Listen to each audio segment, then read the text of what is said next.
नमस्कार विद्यार्थी मित्रांनो, मुंबई हायकोर्टाची जी ॲडव्हर्टाईज आली होती 2023 साली 23 मार्च 2023 साली जी ॲडव्हर्टाईज आली होती त्या संदर्भातील एक महत्त्वाचा अपडेट, एक चांगली बातमी त्या विद्यार्थ्यांसाठी जे विद्यार्थी क्वालिफाय झाले. त्यामुळे शेवटपर्यंत बघा, कुठे स्किप करू नका. महत्त्वाची माहिती नक्कीच मिळत असते. चॅनलवर नवीन असाल तर लाईक करून ठेवा, शेअर करा, सबस्क्राईब करा.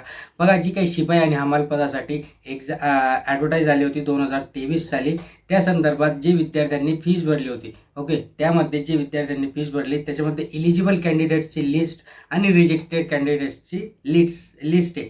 याच्यामध्ये 3,324 कॅन्डिडेट्स हे पात्र ठरले असून 564 कॅन्डिडेट्स हे रिजेक्ट झाले.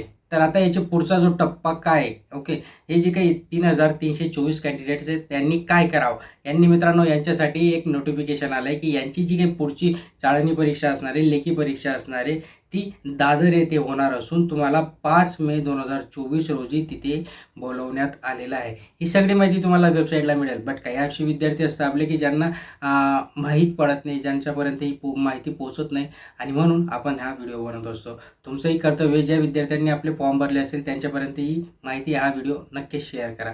बघा, तुम्हाला जाताना दादरला 5 मे 2024 रोजी ही बोलवले. सिलेबस काय मित्रांनो, सिलेबस एवढा हार्ड नाही आहे. तुम्ही आरामात हा सिलेबस क्रॅक करू शकता. ही एक्झाम तुम्ही जर दुसऱ्या कुठल्या एक्झामचा अभ्यास केला असेल तर तुम्हाला या एक्झामचा अभ्यास देखील करायची एवढी गरज पडत नाही. फक्त जर करंट अफेअर वाचायचं असेल तर ते वाचलं तरी तुम्ही सफिशियंट होतं.